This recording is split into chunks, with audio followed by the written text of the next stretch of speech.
个长裙嗖一下，嗖一下就飞过去了，像不像一个帅哥？帅哥，你同意吗？大家明白了吧？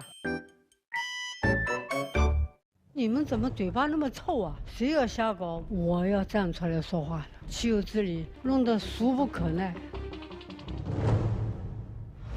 他是这个世界上最了解敦煌的人之一。55年，55年，半个多世纪，他与敦煌莫高窟相依相守。他是敦煌研究院名誉院长樊锦诗。世界上没有任何一处遗址有那么多的壁画。这个笑得多好啊，比蒙娜丽莎要早1000年。他的眼睛里，只要一看到这些飞天，只要一看到这些壁画，那种神采。他对敦煌为何爱得如此深沉？白天想着敦煌，我晚上躺下去还是想着敦煌。他是如何感受跨越1000年的敦煌之美？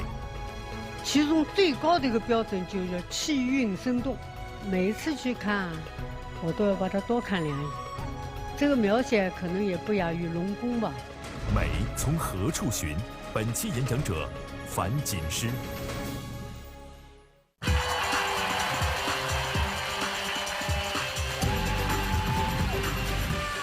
各位好，欢迎收看中国电视荧屏上首个电视青年公开课开讲了，我是主持人撒贝宁，欢迎各位。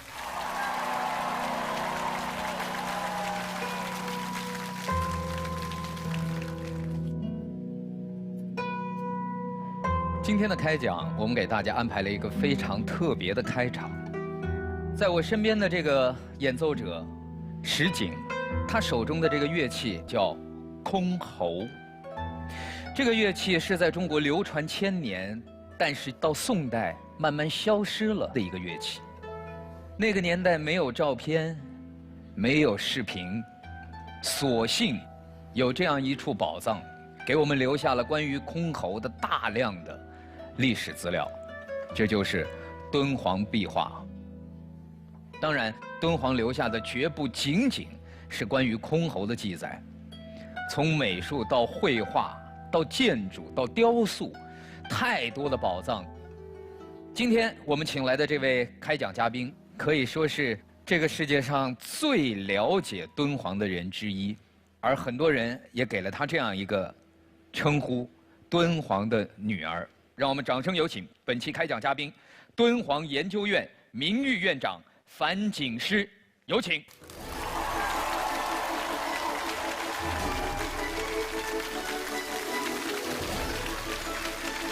你好，樊院长您好。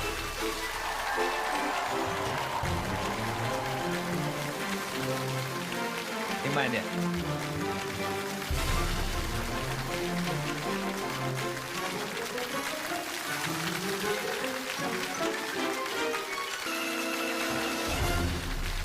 谢谢各位，谢谢各位，请坐。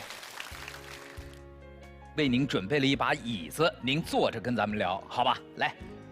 谢谢谢谢。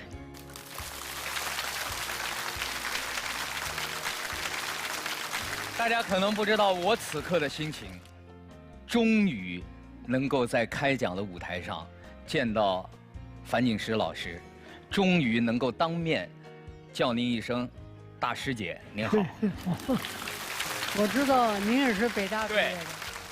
但是见到大师姐我也很紧张，但是我的同事安慰我说你别紧张，说樊老师一直在夸奖你，说小撒可厉害了，连敦煌都没去过就敢做敦煌的节目。后来我仔细听了一下，我说你确定这是在夸我吗？但是您给我们介绍一下敦煌到目前为止您所掌握的一些数据，比如说它到底有多少洞窟、多少壁画？敦煌莫高窟大概是1700多米长的崖壁，现在保存了735个洞，700多个洞窟。壁画有45000平方米壁画，2000多身彩塑。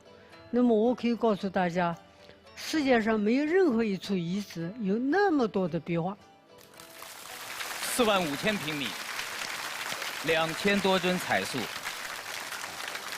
一提到敦煌，最关注的一个主角什么呀？飞天。来看一下，第一幅，这一幅画，第249窟的，这个飞天呢，咱们做一点背景好不好？好。飞天应该是外面来的，随着佛教在公元1世纪前后是印度传来的，但是中国人很聪明，你传进来了，我呢吸收你，我要用中国的特点来表达它，所以慢慢中国化了。大家看，一对儿，每一对儿呢上下2个飞天，他把这2个飞天组合得很好，然后呢风格也不一样。下面这个飞天呢，大家看，它是裸着上身，下面穿着裙子，这个动态呢比较强烈，西域式的飞天，就下面它的形象还能看出，能看出来。西域的这个上面呢是中原式的飞天，全部穿着衣服，因为西域都是比较裸的，多不好看啊，还要把这衣服穿上，所以完全是一样的对比吧。这要不是樊老师给我们解释，谁能看出来这4个飞天之间还有中外文化交流？第2幅，我们来看这个。这个是隋代的。隋代的了啊。里头呢也多少有点外来影响。简单的特点呢是什么呢？一是一群一群的，第2个是飞得特别快，你看到没有？对。好像你嗖一下就飞过去了，给你这么一点动感，给你整个气氛上造成了一种活跃的、一种美的一种景象。我们再来看第3张。好，哇，这就不一样了。这个是唐代的，飞天在自由自在的翱翔，这些人的身材啊，都是非常的苗条纤巧。他穿了个长裙，长长的飘带，他没翅膀，可是你感觉他确实在飞。这就是中国人逐渐脱离的印度的影响，把中国人的这种对美的感觉画出来了。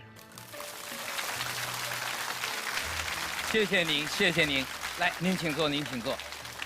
我跟各位讲，刚才近距离的看到樊老师在为我们解读每一幅飞天图，我从樊老师的眼睛里面，我终于知道为什么樊老师几十年、55年坚守在那样一个地方，55年。他的眼睛里，只要一看到这些飞天，只要一看到这些壁画，那种神采，如果没有这种爱的话，他是表达不出来这种情感的。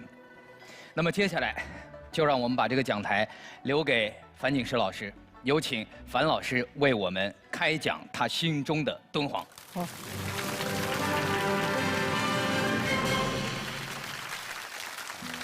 我给大家说明一下啊，因为我呢想不要把好的地方漏了，所以我写了个稿子，但是我也不是念稿子，我说有时候可能会看看稿子，好不好？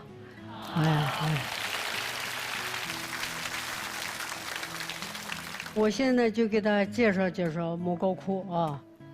在公元366年的时候，有一个和尚叫乐尊，他呢从中原云游到了现在敦煌鸣沙山的东麓。他往东一看，金光万道，他一想啊，这是个好地方。他所在的这个背后是个鸣沙山，鸣沙山对面呢是三味山，这个两山之间呢有一条河流叫党泉，这个地方就形成了一个绿洲。又有山又有水，在这样优美的环境中间，我如果在这儿修行参禅呢，所以他就在这儿开了第一个洞。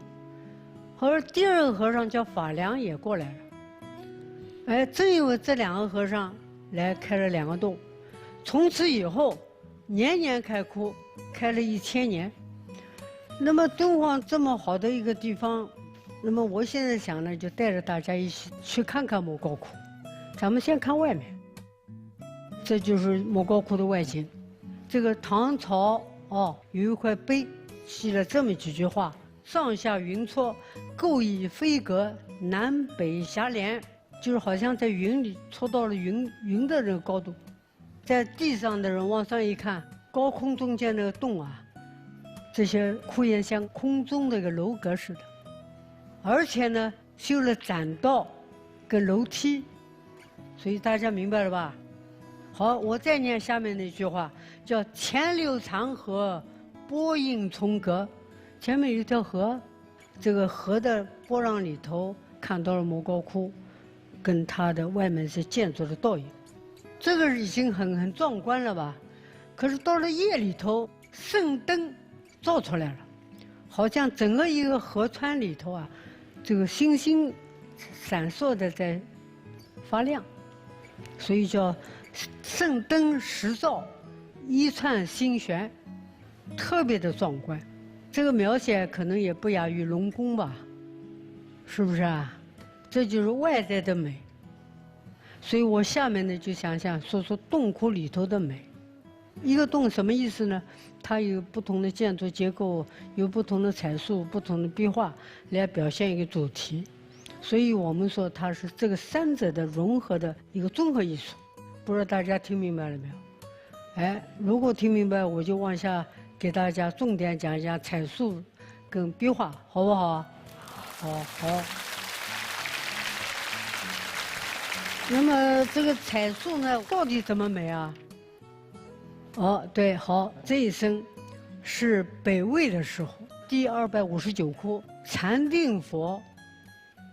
禅定佛就在坐禅嘛，大家再看看他那个嘴角，他的眼角微微翘起来，是不是在笑啊？我呢，每次去看，我都要把他多看2眼，因为他特有魅力。我后来慢慢发现，他不是光嘴角跟眼角在笑，他那个眉毛纵起来了，他的鼻翼似乎也在呼吸着、动着、笑着，他的肌肉也在那笑，所以他满脸都在笑。为什么？他经过很多天的修行以后啊，他悟出佛的道理了。你做个很难做的数学题，你突然做出来，你在课堂上不能说啊我怎么，他一定很高兴，出自内心的兴奋，这就叫禅悦。实际上这是中国美的一种表现。中国对美啊是有6个标准，叫6法。古法用笔就是画线，还有呢随类赋彩就是上颜色，还有呢说临摹构图。其中最高的一个标准就叫气韵生动。所以大家看这个像，这个笑得多好啊，而且是形神兼备。那么很多观众看完以后呢，就说了：“我们到法国去看罗浮宫里头的蒙娜丽莎。”这我都给大家讲这个像比蒙娜丽莎要早1000年。就是说在比他早1000年的时候，中国的雕塑艺术家就能把一个这样的神韵表达出来，是不容易的。我这么说了半天，不知道大家同意不同意？这是我讲的一个美啊。第二，我想给大家讲一下，就像我这个人这么高的，就是成祖的像，这是我们莫高窟里最多的彩塑的一种表现。所以我们举一个最好的一组像，就是盛唐，也就公元8世纪上叶，中间呢端端正正坐的是阿弥陀佛，他呢结跏坐，这个手的手印是他正在说法，然后呢两边呢都是站着像，按照次序来说，一边2个和尚弟子，咱们看这边那个是不是个老头儿？这个肌肉塌陷了，然后呢骨头爆出来了，可是他的表情大家看呢，这个嘴巴抿着，眼睛下视，似乎在思考。所以我对他的理解他到处走过所以他阅历是广博，似乎这个手的姿势说我要跟你讲一点什么，像一位老教授似的，是不是这么一点感觉啊？他这边的这个弟子呢叫阿难，那他怎么打扮的呢？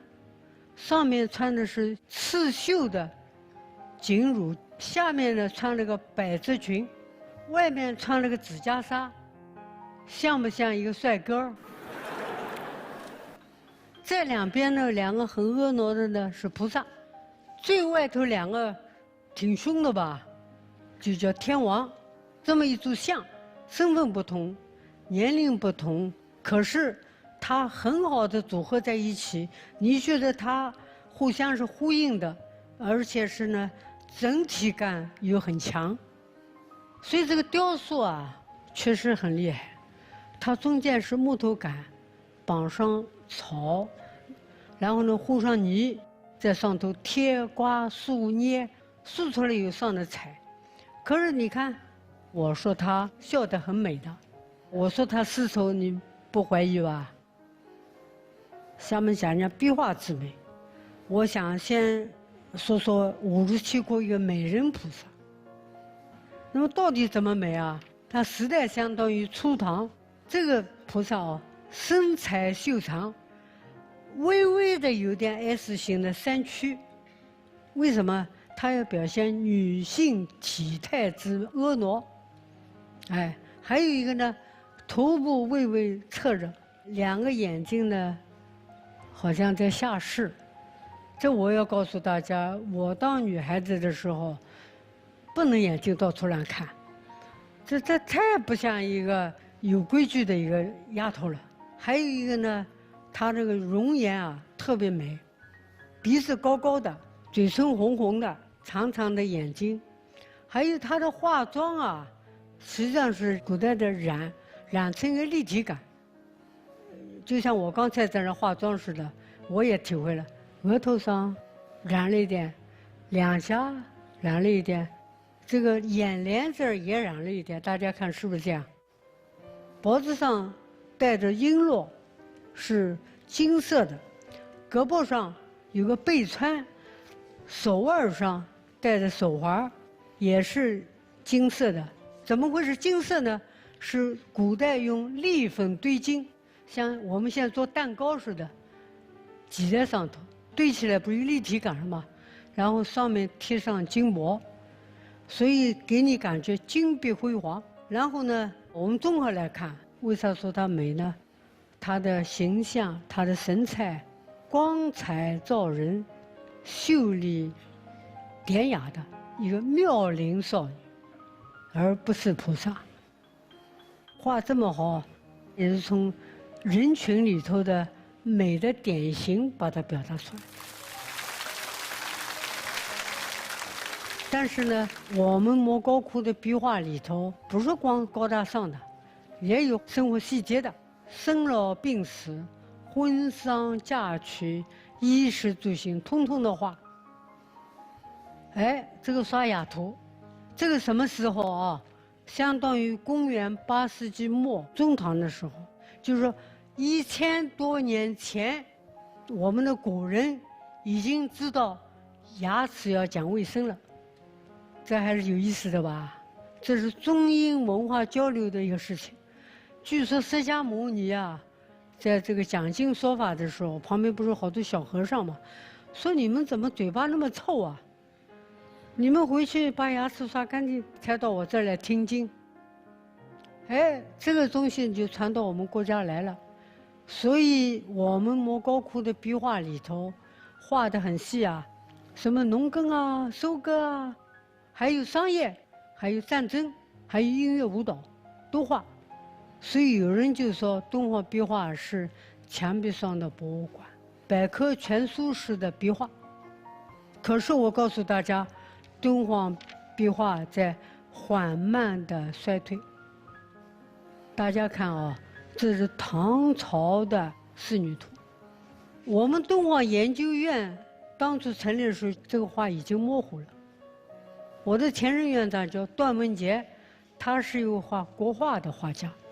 他一看啊，他说这么好的一幅画非常有价值，但是已经破坏的不像话了，他还会继续坏下去。那我现在通过临摹把它留下来。那么这个临摹呢是不好临的，要有依据，你才能复原。所以他呢对那个不清楚的地方到处去找。各个洞里去看，它不是没灯吗？里头没电灯，这不是太阳吗？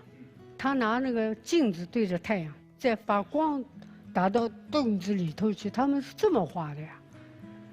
那么这幅画呢已经不行了，而段先生这幅画呢，他恢复了没有变色以前的完整的形态跟色彩，对我们研究服装、研究不同时代的审美非常有参考价值。这个咱们看第二个姑娘哦，叫女十三娘，头上戴着凤冠，头发上插着步摇，就是可以摇晃的一个装饰品，脸上贴着花，叫花钿。然后呢，穿着半截袖的半背，体态丰满，衣着华丽，她的气质是非常的雍容华贵，是不是有这个？再大家看看后头那群侍女，拿着扇子，捧着花，捧着琴，你看看我，我看看你，有的有思想也不是太集中的。所以段先生这幅画呢，被公认为是一幅复原临摹的杰作，本身已经成文物了。雄伟宏大的敦煌莫高窟，它吸收的佛教跟佛教艺术呢，又经过了上下1000年，不断的改造创新，形成了一个自成体系的、脉络清晰的中国式的敦煌艺术的。不管从历史角度、艺术角度、科技角度、社会角度、文化角度，它都是无与伦比的。不知道大家同意不同意？所以我们这么好的资源，我们应该很好保护它、呵护它。为什么？为了让它为我们新文化的繁荣兴盛起到很好的作用。好，我就简单啰啰嗦嗦给大家讲这么一点儿。欢迎大家以后有机会一定要去敦煌欣赏欣赏，百闻不如一见。我就讲到这儿。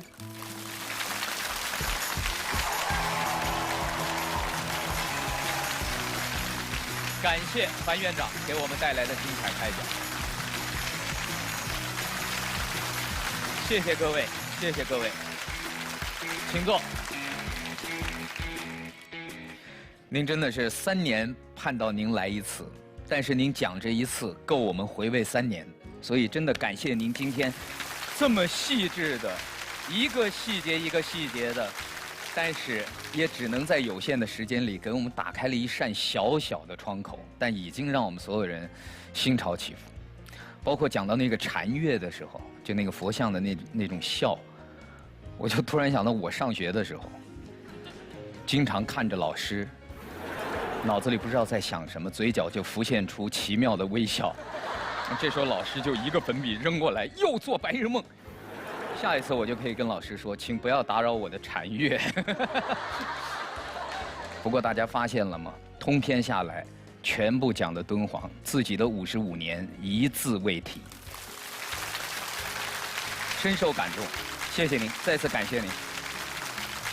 大家有什么问题？好，大家问了很多的问题。好，先看一下我们通过这个央视网图文直播之后，网友给您提的问题。哦，来看第一个网友的问题。这好多表情，期待樊老师，哇咔咔，这个您忽略吧，没事。知道樊锦诗老师是一个爱情故事哦，这位网友是跑错片场了吧？但是确实，刚才您在故事当中完全没讲到自己55年坚守在敦煌，所以大家特别想知道是什么力量支持着您。我想那力量也就是敦煌。为什么？我不是刚才讲那个禅乐，哎，你越看啊越有味道。这就是一个好的艺术品才有这种魅力。第二个呢是前辈，那么元代以后呢，有400年没人管，最后莫高窟成废墟了，盗贼也去了，破坏的也去了。第一任所长常寿红先生。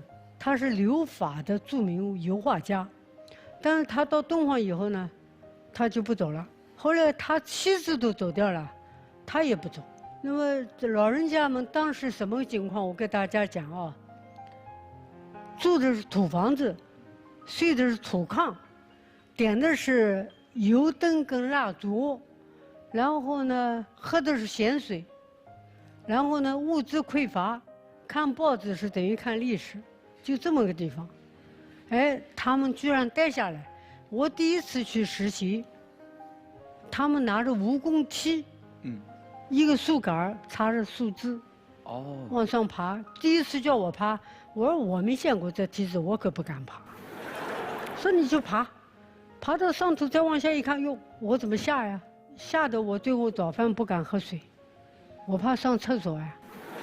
所以他们呢也给我做工作，说小凡啊，你别走，这个地方我们没缺考古的，你要留下。我先生跟我是同班同学，他在武汉，我们俩分居了19年，结婚以后啊，说你把他叫来，我们搞考古。这个我先生呢为了孩子着想，他不想来。不想来，我们就这么拉来拉去，拉来拉去，最后再不团聚的话，都我快退休了。最后我这儿要说清楚，还是我们先生理解我，爱护我，他知道我喜欢敦煌，他说不是你走就是我走，那你要不走那就是我走，就这样，他到了敦煌，他从商周考古改成搞佛教考古。不光是从武汉大城市到了敦煌，连研究方向都为了您也改变了。改了，而且取得了很好的成就。所谓真爱，也就是这样了。但是我现在一想，为啥要有时候想开了就伤心呢？他前年去世了。本来我想，我也老了，他也老了，能不能？这个时候我们到处去游一游，看一看，可惜没看了几处，他就去世了。我呢也少了一个伴儿，所以，但是我心里呢总觉得他还在我身边儿，所以我有时走路啊、关门，我说我轻一点，不要影响他睡觉。结果一想呢，他走了呀，但是我感觉上他到今天还在没走，还在支持着我，看着我。所以，敦煌的魅力、前辈的教育，跟我先生的支持，我就留在了敦煌，就这样的。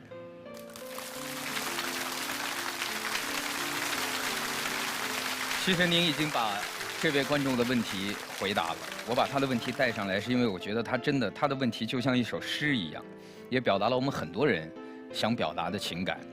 说您朴实中蕴含高尚。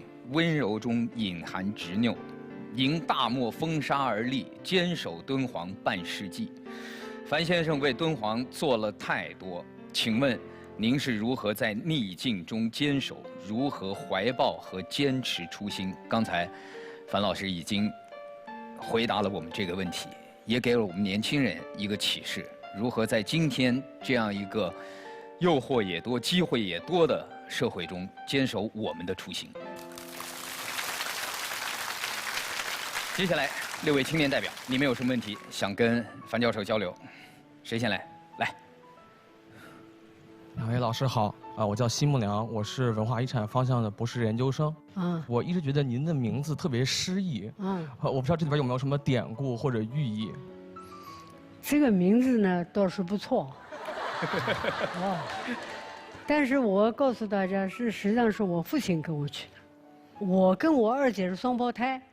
哦，因为我们2人6个半月就出生了。大家想想看，这个这么小，2个人5斤，所以当时可见是很丑的。所以我父亲说：“哎，长得丑，咱们名字取好一点，就取成锦诗跟锦书，这个名字挺好吧？”您父亲眼力也真好，那么点小就能看出好看不好看。哎，婴儿生下来都一样，都不怎么好看，都皱成一坨。我现在也没好看哦。您现在的美是另外一种，散发着光明的美。我是做文化遗产方向的，我个人特别想知道，就是现在敦煌的塑像壁画的保护到了一个什么水平？我们未来会不会只能通过数字技术看到敦煌，可能无法进入洞窟了呢？好，这个问题啊，我很愿意回答。保护、研究、弘扬是我们办所的方针，也是任务，都不能偏废的。我要弘扬好，我要让观众看好，不要遗憾。但是，太多的人进去壁画怎么办呢？不就坏了吗？我告诉大家，有的洞只有几平方啊。对。你说一天进去5000人能行吗？每个人呼吸出来的水汽。对。然后我们用什么手段呢？科技的手段，测人进去以后温度、相对湿度、二氧化碳怎么起伏变化了，它对我那个脆弱的壁画会不会有影响？试验的结果，人太多，它这个环境的小环境一变，会加速壁画的病害。所以我们又想到了一个什么呢？做日游客最高承载量。那么他听不听你这话呢？你不听话有办法，我用预约。所以我们形成了个新模式，今后数字技术会越来越高。我们完全可以用数字做出跟洞子一模一样的数字洞窟。大家虚拟的洞，但是它可能比洞里看得还清楚，还可以打灯光。在这个时候，大家可能会说，我去看那个真洞，我还不如看那个数字洞窟。我们想将来这是个方向，您同意不同意啊？你同意吗？同意。您觉得他敢不同意吗？下一位，外国小伙子。哦，樊院长您好，我叫德明，来自西班牙，欢迎你。你的普通话说得很好。哎，不敢当，笨鸟先飞，笨鸟先飞。引经据典的。你知道吗？在西班牙也有一个敦煌吗？不太知道，您说说看。我跟你讲讲哈，它是被一条狗发现的，被一条狗发现的，这叫阿尔塔米拉壁画。不知道有没有印象？是不是在地下？对。哎，是一个洞穴里。对。你这么一说，我知道。这条狗的主人是一个业余的考古学家，所以他跟他说了之后，他去了这个洞，还带着他的女儿。他其实没发现什么，但是他的女儿进了那个洞之后，见了这些野牛，然后说：“哎，你看爸爸，这边有一些小牛啊。”然后呢，他发表了一些文章，其实没有人信他，很多外国专家觉得这些东西都是假的，保护得太好了。这个大概是多久、多长时间的历史？1-2万年前的。1-2万年前。有可能。它是在岩洞里。有可能岩洞。对。一开始非常不好，因为这些东西、这些文物都流失到了国外。但是现在呢，我们有仿真博物馆，可以让很多人来看。就比如说这个图片里面。然后每个星期只有5个人可以进真正的阿尔塔米拉洞。对。每个星期5个人。他们会抽奖，然后抽5个人，说哎，是我的，然后他们就进去了。那这太难了，太难了。对。所以我想问一下，我们的阿尔塔米拉壁画，我们的政府不停地传播和推广它，敦煌有没有类似的国际传播计划？我告诉大家啊，数字化的敦煌，跟我们前辈们临摹的敦煌壁画，我们到很多地方去展览过。我们现在上线，已经上线全球上线了30个洞。回去赶紧搜一下。你们去搜。回去搜一下。我们有官网，有微博，有什么微信、公共网、多媒都有。所以意思就是想尽办法，叫观众能靠近它，叫敦煌能走出去。好，感谢。谢谢德明。下一位，樊老师好，小撒老师好，我叫刘思林，我毕业于你们的隔壁院校，清华。对，清华大学美术学院。我的工作是创作摄影艺术作品。昨天呢，我给樊老师做了一张照片。是不是啊？这里面有2个樊老师。一个是您刚到敦煌的时候，背后那个，对，前面那个当然大家都认识了。所以我想呢，如果让您回到55年前，您会对当年的自己说点什么？55年前啊，我当时说什么？我当时就说过一句话：祖国的需要就是我的资源。我可以跟你说个事儿，因为我从小身体不好，而且是病了离开这个敦煌的。后来我分配的时候，我父亲知道了，给学校写了封信，希望他们改派。我呢拿着手里，因为他不知人事让我去转嘛，我考虑了大概1、2天，交不交？最后我是不交。为啥不交？我答应我服从分配，敦煌现在很需要我，那我就毅然决然就去，就这样。刚才用的是一个非常浪漫的比喻手法，他是说，如果时光穿越，此刻55年前的您突然站在您面前了，您会对那个年轻的樊锦诗老师说什么呢？依然还是原来的话，我为敦煌奉献一辈子是值得的，无怨无悔。如果还有下一生，我依然是祖国的需要，就是我的资源。谢谢樊老师。下一位，樊奶奶好，小蔡老师好，我叫金俊英，我是一个土生土长的敦煌人。哦，甘肃小伙子，是老乡啊。对，老乡。我在中学的时候，我会到莫高窟外面的复制洞窟去守在洞窟里面。如果有游客进来，我会主动上去问您需要讲解吗？然后那些游客会很害怕，不要，我说不收钱的。啊，那这个时候，当我讲完一个洞窟之后，他们会迫不及待的走吧，我们去下一个洞窟。这个时候，我觉得我会得到一种认同感和满足感。到了大学，我在很无聊的时候，会点开微博，在实时搜索里面就搜2个字“敦煌”，去翻所有跟敦煌有关的问题。看到有网友对敦煌有疑问，我会一个一个去解答。你不愧是个敦煌人啊！然后在前一段时间呢，关注到这样一个事情，也是我下面要提的问题。我们先来看一张图片，是一身这个阿弥陀佛，距今也有将近1000年的历史。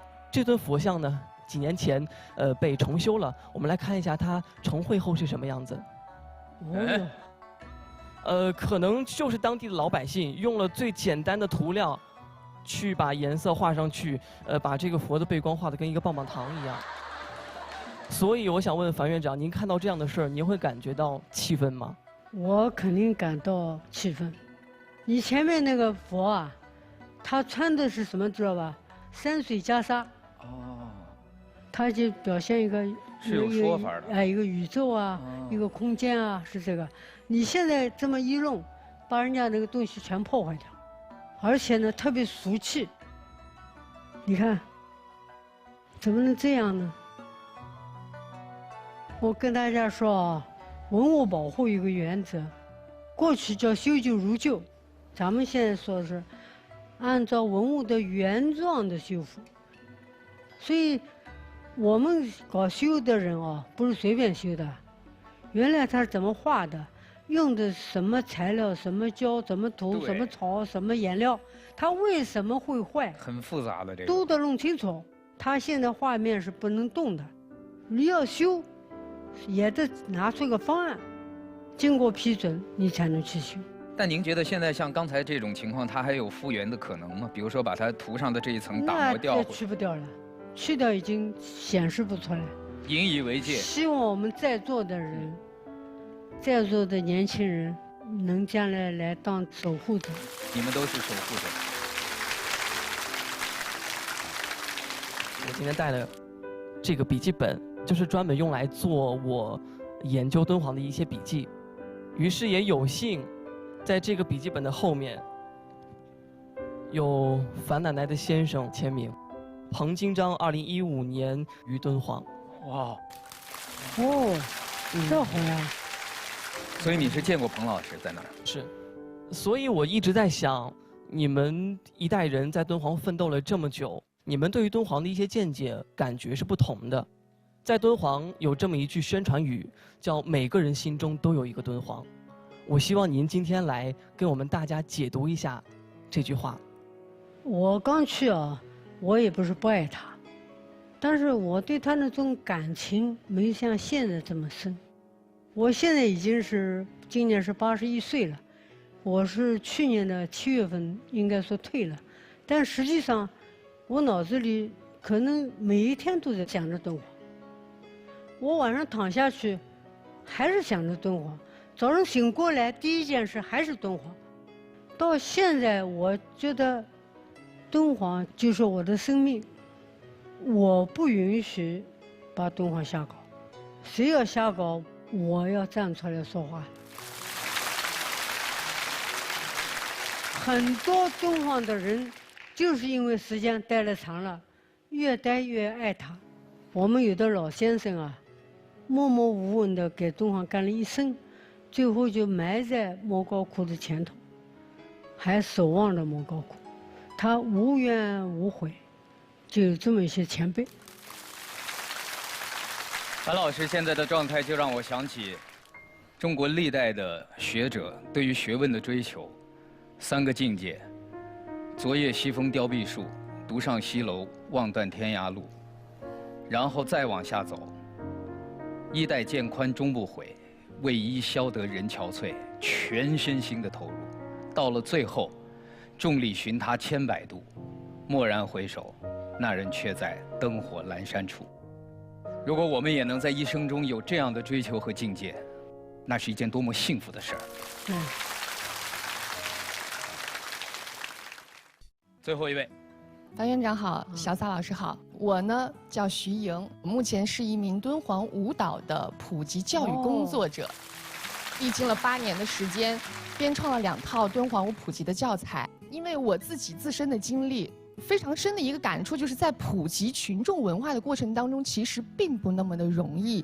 您觉得，这件事该怎么更好的去让它亲切的走到百姓身边去呢？这个问题啊，这是要有一个过程的。我说的不恰当，敦煌舞应该说是一个比较高大上的一个东西，要叫普通人马上去接受，这可能是有点困难。那么一般的人们就去跳跳广场舞，健健身嘛。再一个，敦煌舞的有些动作啊，确实跟一般的舞还不一样，所以这个动作还是有的不是太好做的。但是我只觉得，应该像有你这样的人去努力做这件事。我知道啊，不是光你在这做，甘肃也有人在做，台湾也有人在做，香港也有人在做。樊老师，我有一点我个人的想法，也想跟您交流。为什么我们这一系列节目叫做“美从何处寻”？我们到哪儿去寻找生活中的美？其实，在过去几十年，中国的经济飞速发展，所以很多时候大家实用主义可能用的比较多。任何事情，大家第一个问题就是有什么用？你比如说，你想把这个舞蹈教给孩子，家长会说考试能加分吗？你想教给年轻人，年轻人会说这个让我在单位能升职吗？能加薪吗？有什么用？但是恰恰美学家告诉我们，每一个最重要的定义，无用的就是美。无用就是用。对。到什么时候，如果我们终于知道，在生活中不仅仅只有物质是财富，精神更是财富的时候，我相信那个时候你的推广会更容易。谢谢。其实今天在座的各位都是守护者，但是能不能坚持住我们的这份初心？一个人把55年的时间放在一个地方做一件事儿，他能看到的东西一定比别人多。也希望我们都能拥有这样一双发现美的眼睛。再一次掌声，感谢樊老师今天带给我们的精彩开讲。下一期开讲，再见。谢谢樊老师，来您这边请。